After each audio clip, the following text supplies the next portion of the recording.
Guys, this is Vishnu Solanki and you are watching step up maths. So आज हम start करने जा रहे हैं हमारे स्टैंडर्ड 9 के फोर्थ चैप्टर का सेकंड पार्ट। ठीक है, फोर्थ चैप्टर का नाम है linear equation two variables.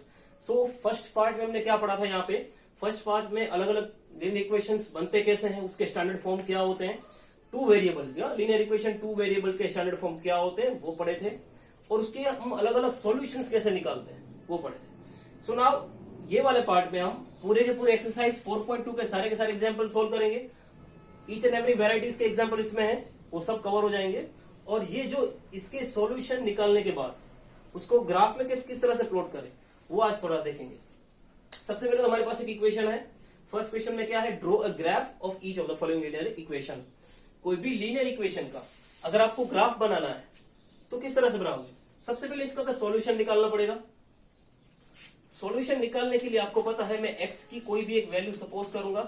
For example मैं x की वैल्यू सपोज करता हूं 1, तो या 1 सपोज करूंगा तो 4 - 1 3, तो मुझे सिमिलरली y की वैल्यू मिलेगी 3। देखो अननेसेसरी कैलकुलेशंस में यहाँ नहीं लिख रहा हूं, आपको समझ जाना है। अगर मैं x की वैल्यू यहाँ पे 2 सपोज करूं, x की वैल्यू अगर मैं 2 सपोज करूं तो मुझे y की वैल्यू भी 2 मिलेगी। समझ में आ रहा है, y की वैल्यू 2 क्यों मिलेगी, क्योंकि 2 अगर राइट हैंड साइड जाएगा तो 4 - 2 2। सेम अगर मैं यहाँ पे y की वैल्यू यहाँ पे 0 सपोज करूं, y की वैल्यू में 0 सपोज कर दूं तो मुझे x की वैल्यू डायरेक्टली क्या मिलेगी 4। और अगर मैं y की वैल्यू यहाँ पे 4 सपोज करूं, सॉरी कहीं पे आया नहीं है ना, वो चेक कर लेने का। y की वैल्यू अगर मैं यहाँ पे 4 सपोज करूं तो मुझे x की वैल्यू मिलेगी 0। तो आपको सबसे पहले तो ये कोऑर्डिनेट्स लिखने हैं। कोऑर्डिनेट्स क्या क्या मिले हमें यहाँ पे, तो सबसे पहले ये कोऑर्डिनेट को थोड़ा स्क्रीन करें, अलग अलग कोऑर्डिनेट्स को, कि मेरे पास कौन कौन से कोऑर्डिनेट्स हैं। सबसे पहला कोऑर्डिनेट क्या है, x और y। x1 तो y3, ये फर्स्ट कोऑर्डिनेट। जब x की वैल्यू 1 होती है तब y की वैल्यू 3 होती है, लिखा मैंने। सेकंड, x की वैल्यू 2, y की value 2, 2, 2, this is our second coordinate. Third coordinate x4 y0, पहले हमेशा x रखना है, then after you just put y and x and y 0 4। So now ये हमारे पास 4 अलग अलग कोऑर्डिनेट हुए। नाम दे देता हूं इसको मैं a b c d, कोई भी नाम दे सकते हो आप। अब इसको हमें ग्राफ में पुट करना है। तो सबसे पहले तो देखो x एक्सिस में मैक्सिमम नंबर कौन सा है। पहली बात तो सारे के सारे पॉजिटिव है, सारे के सारे पॉजिटिव है, मतलब ग्राफ सिर्फ आपका फर्स्ट क्वाड्रेंट में ही बनेगा। समझ में आ रहा है, जब ग्राफ फर्स्ट क्वाड्रेंट में ही बनना है तो इतना बड़ा ग्राफ बना के क्या करें, तो सिर्फ हम फर्स्ट क्वाड्रेंट ही बनाए। ठीक है, थोड़ा इस तरह से लॉजिक लगाओ। ये 0, एक्स एक्सिस में मैक्सिमम नंबर, बड़े से बड़ा नंबर कौन सा है 4, तो मतलब यहाँ एक्स एक्सिस में हमें नंबर्स को 4 तक एक्सपांड करना है। 1 2 3 4, एक और ज्यादा ले लेता हूं 5। वाई में मैक्सिमम नंबर, बड़े से बड़ा नंबर कौन सा है 4, तो आपको वहीं पे 4 तक एक्सपांड करना है, एंड 5। ठीक है, मैंने एक एक्स्ट्रा लिया है। फर्स्ट कोऑर्डिनेट 1 3, एक्स में 1 y में 3, this is our first coordinate a। Second coordinate x में 2 y में 2, x2 y2, this is b। Third, x में 4 y में 0, x में 4 y में जाना ही नहीं है तो कोई मतलब नहीं है, c। d, x में 0 y में 4, x में जाना ही नहीं है, y में 4 जाना है। तो आप देख सकते हो आपका ये ग्राफ है। ये थोड़ा यहाँ पे मिस हो गया क्योंकि ये जो इंट्रा डिस्टेंस है, ये जो दो सब नंबर के बीच में ये जो डिस्टेंस है वो इक्वल होना चाहिए। यहाँ पे मैंने ऐसे ही रफली बनाया है, तो ये डिस्टेंस थोड़ा मेंटेन नहीं रहा है। आपको अगर ग्राफ में आप बनाओगे तो ये इस तरह से एक लाइन जनरेट होगी। तो इस तरह से आपको एक इक्वेशन को आप ग्राफ के फॉर्म में कन्वर्ट कर सकते हो। सबसे पहले उसके सॉल्यूशंस निकालो, सॉल्यूशंस को कोऑर्डिनेट में कन्वर्ट करो, then after draw a graph. अब बाकी के 3 एग्जांपल्स है वो आपको खुद ही करने हैं, कर सकते। Now second question. So now second question आपको यहाँ पे डिस्क्रिप्शन में नीचे दिख रहा होगा। Just I did this. Give the equation of two lines passing through this coordinate. Okay, so ये कोऑर्डिनेट है, कोऑर्डिनेट में एक्स एंड वाई दोनों इंटरसेप्ट होते हैं हमारे पास। इसमें से दो लाइन पास होती हुई हमें बतानी है। सबसे पहले तो देखो इक्वेशन अपनी तरह से जनरेट कर लो। अगर आपको इक्वेशन नहीं दिया हुआ है तो अपनी तरह से जनरेट करना सीखो। जैसे कि ये दोनों कोऑर्डिनेट है, सपोज मैं पहला इक्वेशन जनरेट कर देता हूं एक्स प्लस वाई वाला। कोई भी इक्वेशन ले सकते हो, x plus y, 2x plus 3y, 3x plus 4y, 4x minus 5y, कोई भी ले सकते हो। एक्स प्लस वाई में बना देता हूं, ठीक है। अब x और x क्या है 2, y क्या है 14, x प्लस वाई मतलब दोनों का एडिशन क्या होगा 14 प्लस 2 16। तो ये हो गया ना आपका फर्स्ट इक्वेशन। सिंपल है। क्या करना है आपको, मैंने ये इक्वेशन अपनी तरह से एज्यूम करके लिखा है, इसकी जगह पे आप और कोई इक्वेशन लिख दो। चलो लिख दो यहाँ पे 2x प्लस 3y। तो क्या होगा 2x यानी 2 2 जा 4, 3y यानी 14 3 जा 42। तो आंसर क्या है यार, second equation 2x plus 3y is equal to 46। This is our second equation, this is our first equation. देखो ये इक्वेशन अपनी तरह से एज्यूम करके कोई भी ले सकते हो, पर उस हिसाब से आपको यहाँ पे राइट हैंड साइड आपको कैलकुलेशन दिखानी है, ठीक है। So next question. So now third question.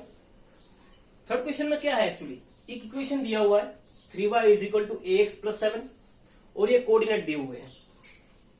क्या लिखा हुआ है, चलो लिखा हुआ है if the point 3 4 lies on a graph of the equation 3y is equal to x plus 7 find the value of a।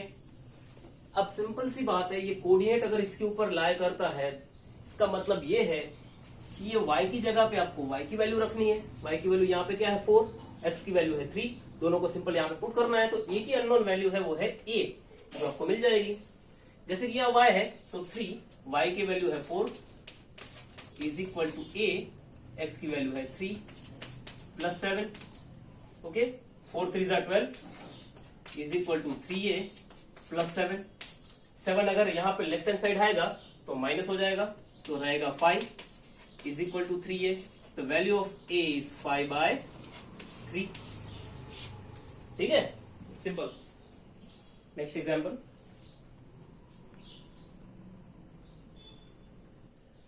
सुना फोर्थ एग्जांपल। सो मैं यहां पे रीड करता हूं। The taxi fare in the city is as follow. For the first kilometer, the fare is 8 rupees, and for the subsequent distance, it is a 5 per kilometer.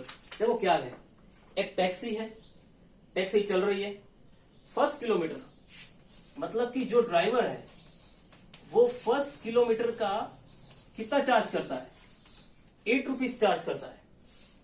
First kilometre का 8 rupees charge करता है, और subsequent मतलब उसके बाद अब जितने भी किलोमीटर आप चलाते हो, उसके बाद जितने भी किलोमीटर आप ट्रेवल करते हो, तो वो सबसिक्वेंट किलोमीटर के वो कुछ प्राइस लेता है 5 रुपीज। थोड़ा इसको थोड़ा एनालाइज करें, कहना क्या चाहता है। सपोज मैं इसी गाड़ी में ट्रेवल कर रहा हूं, मैंने ट्रेवल किया है यहाँ पे 10 किलोमीटर, तो मैंने कितना फेयर दिया, 10 किलोमीटर अगर मैंने ट्रेवल किया है तो मैंने उसको कितना रुपया दिया। तो जस्ट थोड़ा सोचो, पहले किलोमीटर का मैंने 8 रुपया दिया, वो तो गिन लेते हैं। फर्स्ट किलोमीटर का मैंने उसको 8 रुपीज दे दिया, ठीक है। टोटल 10 किलोमीटर थे, 1 किलोमीटर का 8 रुपया दिया, तो बाकी बचे कितने 9 किलोमीटर। तो बाकी के किलोमीटर का रेट क्या है 5, यानी कि 9 5 जा 45। तो 45 प्लस 8 कितना रुपया हुआ 53 रुपीज। तो मुझे 10 किलोमीटर का उसको 53 रुपीज देना पड़ेगा। सिंपल है यार, फर्स्ट किलोमीटर का 8 रुपीज दो और बाकी के जितने भी किलोमीटर आप ट्रैवल करते हो सबके 5 रुपीज के रेट के हिसाब से लगा दो, ठीक है। तो ये थोड़ा एग्जाम्पल है, थोड़ा समझा हमने क्वेश्चन को। तो चलो आगे समझे क्या बोलना चाहते हैं। Taking the distance covered as x kilometre, total distance x kilometre cover किया है, एक अननोन वैल्यू है, and the total fare is y kilometre. ये डिस्टेंस है, ओके,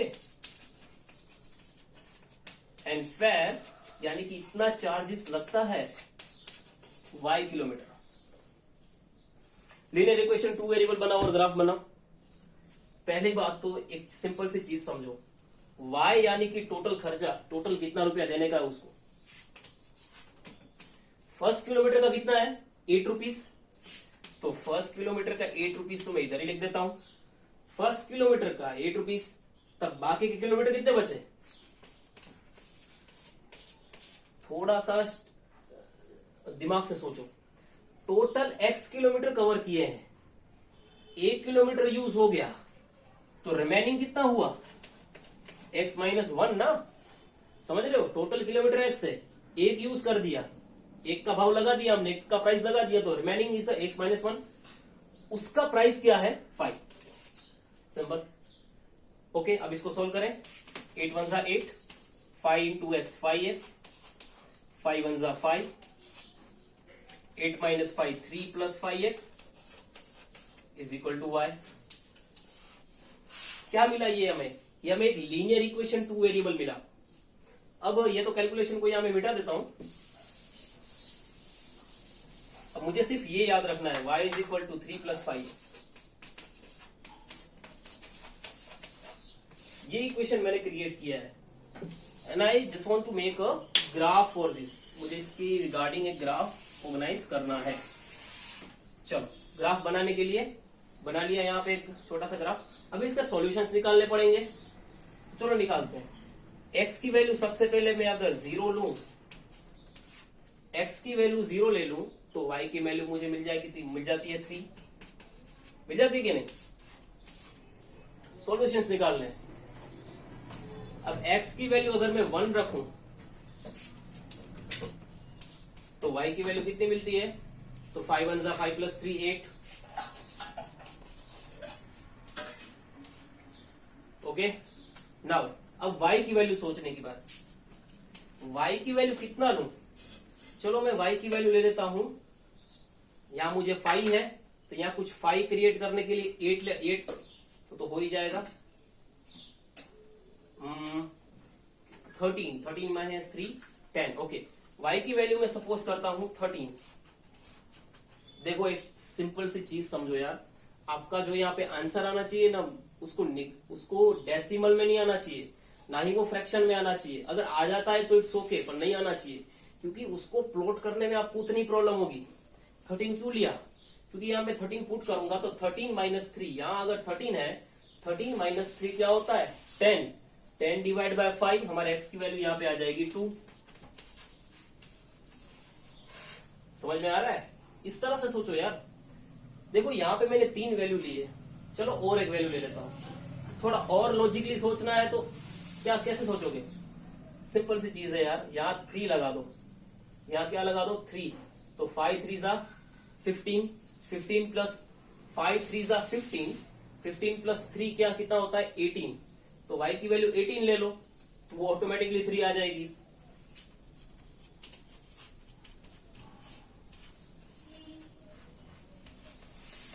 है ना? किस तरह से? यहाँ 18 रखो, 18 माइनस 3 15, 15 डिवाइड बाय 5 3। अब ये वैल्यूज थोड़ी बड़ी बड़ी है, और एक चीज, ये सारी की सारी जो वैल्यूज है वो पॉजिटिव वैल्यूज है, मतलब ग्राफ सिर्फ फर्स्ट क्वाड्रेंट में ही ड्रॉ होगा। ओके, अब ये सारे के सारे इसके कोऑर्डिनेट लिखे। फर्स्ट क्या कोऑर्डिनेट है 0 3, सेकंड कोऑर्डिनेट 1 8, थर्ड कोऑर्डिनेट है 2 13 एंड फोर्थ कोऑर्डिनेट है 3 18। Wait a minute, sorry. So now अब ये सारे के सारे कोऑर्डिनेट को हम 1 बाय 1 यहाँ पे पुट करें, तो आप एक चीज देख सकते हो, x कोऑर्डिनेट्स में मैक्सिमम वैल्यू कितनी है 3। तो यहाँ पे हमें मैक्सिमम वैल्यू हम 3 तक इसको एक्सपांड करेंगे। ये है 0 1 2 3, एक एक्स्ट्रा मैं अज्यूम कर लेता हूं। अब यहाँ पे मैक्सिमम वैल्यू 18 तक जाती है, मतलब बहुत ज्यादा लंबा जाएगा। तो यहाँ पे मैं स्केल ले लेता हूं, मैं दो की स्केल ले लेता हूं। 2 4 6 8 10 12 14 16 एंड देन 18। एक्चुअली ऐसा नहीं कर सकते आप, क्योंकि अगर आप स्केल ले रहे हो तो दोनों तरफ लेना होता है, ठीक है? ग्राफ में ऐसा दोनों तरफ लेना होता है। बट यहाँ पे मेरे पास कोई ग्राफ है नहीं। 0 x में 0 y में 3, मतलब x में मूव करूंगा ही नहीं, y में 3 मूव करूंगा, 3 है ही नहीं यहाँ पे, तो 3 कहाँ पे आता है, 2 और 4 के बीच में। This is your first coordinate. x में 1 y में 8, x में 1 y में 8 यानी कि यहाँ पे, x में 2 y में 13, x में 2 एंड y में 13 यानी कि 12 और 14 के बीच में, x में 3 एंड y में 18, x में 3 एंड y में 18। सो ये कुछ आपका ग्राफ बना यहाँ पे, ठीक है। तो सिंपल है, आपको सिर्फ सॉल्यूशंस निकालने हैं उसको और उसको ग्राफिकल रिप्रेजेंटेशन देना है आपको, एकदम सिंपल है ये। Next example. So actually fifth example is very simple. आपको x एंड y दोनों की वैल्यूज निकाल के इक्वेशन में डालनी और आइडेंटिफाई करनी है, वो आप कर लोगे। सो सिक्स्थ एग्जांपल। सो एग्जांपल पढ़ रहा हूं, दिख भी रहा होगा आपको डिस्क्रिप्शन में। If the work done by body on application of a constant force is directly proportionate to the distance traveled by the body. Express this in the form of equation in two variable and draw a graph of the same by taking the constant force as a phi unit. देखो सबसे पहले तो ये थोड़ा physics का एक phenomenon है। क्या है वर्क डन? क्या होता है वर्क डन? यानी कि हमने कुछ काम किया, ठीक है, कुछ काम किया हुआ है हमने, वर्क डन। वर्क डन होता है फोर्स इनटू डिस्प्लेसमेंट, यानी कि हमने एक फोर्स को एक अप्रोप्रिएट डायरेक्शन में लगाया, या एक फोर्स को लगाने से एक बॉडी एक जगह से दूसरी जगह कहीं ट्रैवल कर रही। सपोज मैंने फोर्स लगाया है 5 न्यूटन का, मेरे फोर्स लगाने से बॉडी एक जगह से दूसरी जगह ट्रैवल हो गई, वो है 10 मीटर। तो 5 × 50 न्यूटन मीटर का क्या होगा, मेरा वर्क डन होगा। ये एक लॉजिक है, ये लॉजिक से ही समझते हैं हमें। कोई भी वर्क डन का एक ही फॉर्मूला होता है, वो है फोर्स इनटू डिस्प्लेसमेंट। ये एक फिजिक्स का फॉर्मूला है। अब इसमें क्या कहा गया है कि फोर्स को हम यहाँ पे 5 यूनिट कंसीडर करते हैं, ठीक है। तो फोर्स को 5 यूनिट ले लेते हैं। वर्क डन और डिस्प्लेसमेंट बारे में कोई भी क्लैरिफिकेशन नहीं है, तो मैं दोनों को क्या ले लेता हूं, वेरिएबल सपोज कर लेता हूं। y = 5x मेरा वेरिएबल बन गया। तो ये इक्वेशन बन गया, सॉरी ये क्या बन गया, इक्वेशन बन गया। इक्वेशन अगर आपके पास है तो डालो इसमें वैल्यू, निकालो अलग अलग सॉल्यूशन और बना दो एक ग्राफ। ये भी सिंपल हो गया। क्या है y = 5x, नीचे लिखा हुआ है देखो clearly. Also read from the graph and work done when the distance traveled by the body is 2 unit and 0। मतलब अपनी तरह से डिस्टेंस सपोज करने की जरूरत नहीं है। डिस्टेंस पहले से ही दो अलग अलग डिस्टेंस दिया हुआ है, पहले दिया हुआ है 2 एंड देन आफ्टर दिया हुआ है 0। तो सबसे पहले मैं डिस्टेंस को 2 लूं, मतलब कि x को अगर 2 लेता हूं तो y की वैल्यू कितनी मिलेगी। तो सिंपल सी बात है, 5 × 2 = 10। अब बोल रहे हैं x को 0 ले लो। x को अगर मैं 0 ले लूं तो 5 × 0 0, तो y भी क्या हो जाएगा 0। ओके, अब इसके कोऑर्डिनेट्स क्या क्या होंगे। सबसे पहले तो ये ग्राफ या बनेगा और पॉजिटिव बनेगा क्योंकि वैल्यूज पॉजिटिव है। फर्स्ट कोऑर्डिनेट, जब x 2 है तब y 10 होता है, जब x 0 है तो y भी 0 हो जाता है। इन दोनों का हमको ग्राफिकली दिखाना है। तो ओरिजिन क्या है 0, x एक्सिस में मैक्सिमम वैल्यू है 2, तो यहाँ पे हम 2 तक ही एक्सटेंड करना होता है एक्चुअली। और y एक्सिस में मैक्सिमम वैल्यू है 10, तो स्केल ले लेते हैं 2, 4, 6, 8 एंड 10। सो हमारा फर्स्ट कोऑर्डिनेट है x में 2 y में 10, x में 2 y में 10 यानी कि यहाँ कोऑर्डिनेट आया हमारा। सेकंड कोऑर्डिनेट तो ओरिजिन ही है, ओरिजिन यानी कि ये 0 0। बस इन दोनों को ज्वाइन कर दो तो ये आपका बन गया ग्राफ। ये वर्क डन का आपका ग्राफ बन गया यहाँ पे, ठीक है। Next question.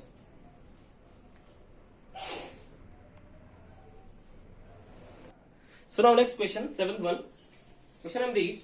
Yamini and Fatima, 2 students class 9th of a school, together contribute 100 towards the Prime Minister Relief Fund to help the earthquake victims. Write a linear equation which satisfy the data, make a graph, x and y suppose करना है। क्या है देखो, दो लड़कियां हैं, कोई भी स्टूडेंट्स है, उसके बारे में कुछ ज्यादा दिया हुआ नहीं है, तो उसको मैं क्या सपोज करूंगा, वेरिएबल ही सपोज करूंगा ना। दोनों ने मिला के कितने रुपीस दिए हैं, 100, तो दोनों ने मिला के रुपीस दिए हैं 100। अब मुझे लिटरली कोई लेना देना नहीं है कि एक्स का नाम क्या है, वाई का नाम क्या है। अब एक्स क्या है, दोनों ने मिलकर 100 रुपीस दिए, तो एक्स की वैल्यू कुछ सपोज करूंगा तो वाई की वैल्यू कुछ मिलेगी। फॉर एग्जाम्पल दोनों ने मिलकर दिए हैं, तो सपोज करो एक्स ने रुपीस दिए हैं 30, तो वाई के कितने होंगे, ऑब्वियसली तो यह 70 होंगे, हो जाएंगे।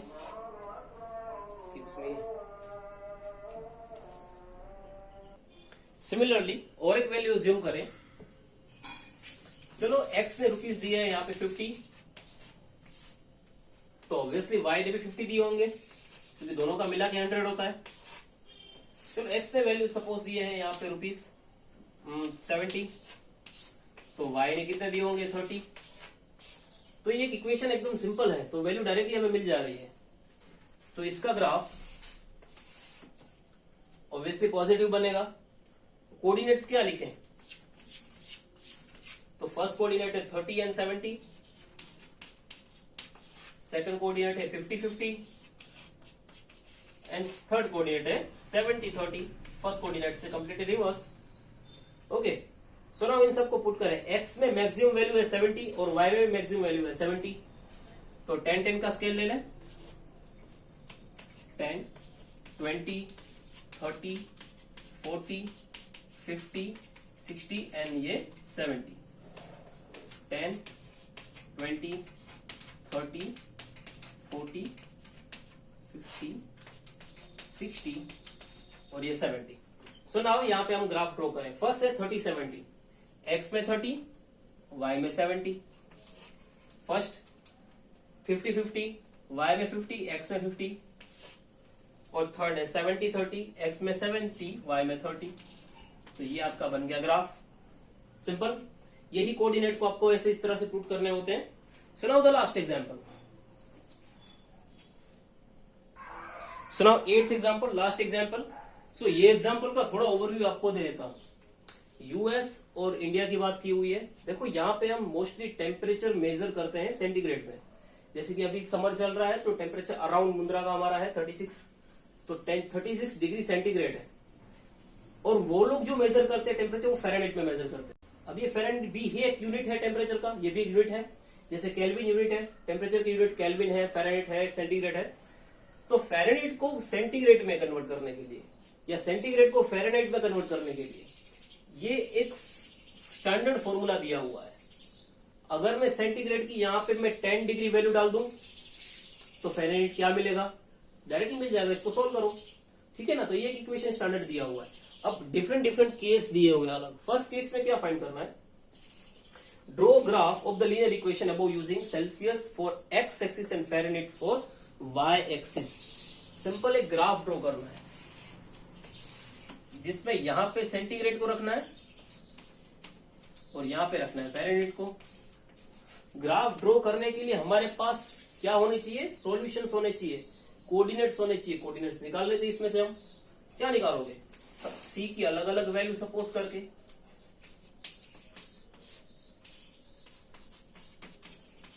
चलो सबसे पहले मैं सी की वैल्यू सपोज करता हूं 0 डिग्री पे बात करते हैं। यहाँ पे 0 डिग्री हो जाए तो कैसे, मतलब पूरा आइस हो जाए। 0 से कुछ मल्टीप्लाई होगा तो 0 हो जाएगा, मतलब ये पूरा 0। तो रिमेनिंग फ़ारेनहाइट हमें मिलेगा 32। सिंपल सी बात है। अगर मैं अब सी की वैल्यू यहाँ पे 5 है तो यहाँ 5 का 5 ही ले लेता हूं, जल्दी कट जाएगा। 5 कैंसिल हो गया। 32 + 9 कितना होता है, 41। तो यहाँ पे मुझे फ़ारेनहाइट मिला 41, ठीक है। अब यार 5 के टेबल में और क्या आएगा, 10 आएगा, तो 10 ले लेता हूं। तो 5 2 = 10, या 2 बचा, 2 इज रिमेनिंग टर्म। 2 × 9, 9 2 = 18 एंड 18 × 32, तो हमारा अराउंड आया 50, ठीक है। सो अब इन तीनों कोऑर्डिनेट्स को कहां प्लॉट करें हम, यहाँ पे ग्राफ पे, मतलब सी में मैक्सिमम वैल्यू क्या है 10, तो मैं 5 के कोऑर्डिनेट्स लेता, 5 और 10, बात खत्म करते हैं जल्दी। और यहाँ पे भी 5 के स्केल ले लेते हैं, तो क्या होगा 5 1 जा 5, 10, 15, 20, 25, 30, 35 और बढ़ा जाएगा 40, 45 एंड 50। ये सब आपको अच्छे से ग्राफ में ड्रॉ करना है। फर्स्ट 0 पे 32, सी पे कुछ नहीं है 0 है, तब वाई पे कितना है 32, ठीक है। एक्स पे 5 तो वाई पे 41, एक्स पे 5 तो वाई पे 41, एक्स पे 10 तो वाई पे 50, ये रहा। तो ये एक बन गया ग्राफ। ग्राफ एक स्ट्रेट लाइन आएगा अगर आपने ये इंटरमीडिएट डिस्टेंस अच्छे से रखे हो और इक्वल रखे हो तो, ठीक है। तो आइए आपका फर्स्ट केस था, first case complete. Now second case में क्या कह रहे हैं वो थोड़ा देखिए। अब वो कह रहे हैं कि if the temperature is 30 degree then what will be the Fahrenheit. अगर टेम्परेचर 30 डिग्री है, अगर टेम्परेचर 30 डिग्री है, ये सेकंड केस है, I am just writing here second, तो फ़ारेनहीट क्या होगा, तो सिंपल इसको यहां पुट कर दो और फाइंड करो फ़ारेनहीट। 9/5 सी की जगह पे मैं यहां पे रखूंगा 30 प्लस 32, 5 6 जा 30, 9 6 जा 54 प्लस 32,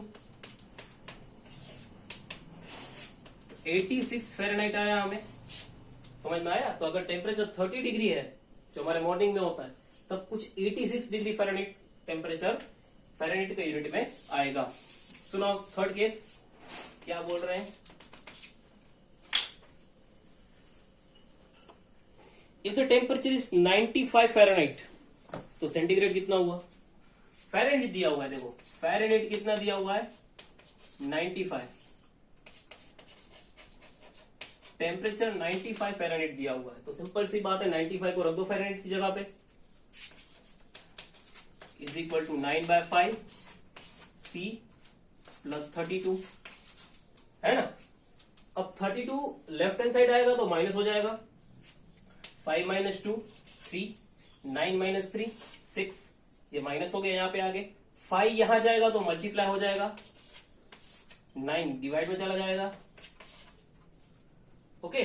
क्या होगा अब 9 7 जा 63 और 7 5 जा 35। तो इसका मतलब ये हुआ कि अभी जो प्रेजेंट टेम्परेचर है 35 डिग्री सेंटीग्रेड, उसका फ़ारेनहीट होता है 95। नाउ फोर्थ केस, देखो कोई भी वैल्यू पे आप सामने दूसरी वैल्यू निकाल सकते हो टेम्परेचर ऑफ फ़ारेनहीट में। If the temperature is 0 degree centigrade what will be the Fahrenheit, and Fahrenheit is 0 what will be the centigrade.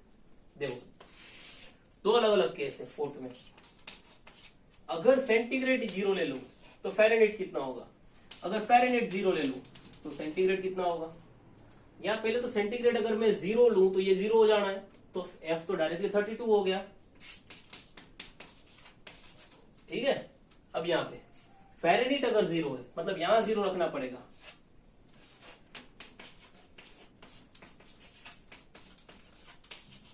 यहां अगर 0 रखते हो तो माइनस में आंसर आएगा, 32 यहां पे आएगा, लेफ्ट हैंड साइड माइनस हो जाएगा, 5 मल्टीप्लाई होगा और 9 चला जाएगा डिनोमिनेटर में। तब इसको अगर हम सॉल्व करें,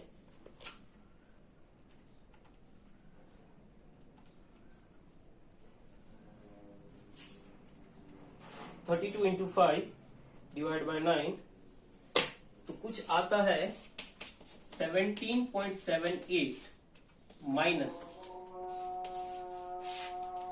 सो now the fifth case, fifth case में क्या है लास्ट में, if there is a temperature which is numerically the same in both the Fahrenheit and centigrade, if yes then find it. Okay क्या है, देखो ऐसा कौन सा पॉइंट है, ऐसा कौन सा टेम्परेचर का पॉइंट रहेगा जिसपे फ़ारेनहीट एंड सेंटीग्रेड सेम हो जाएगा।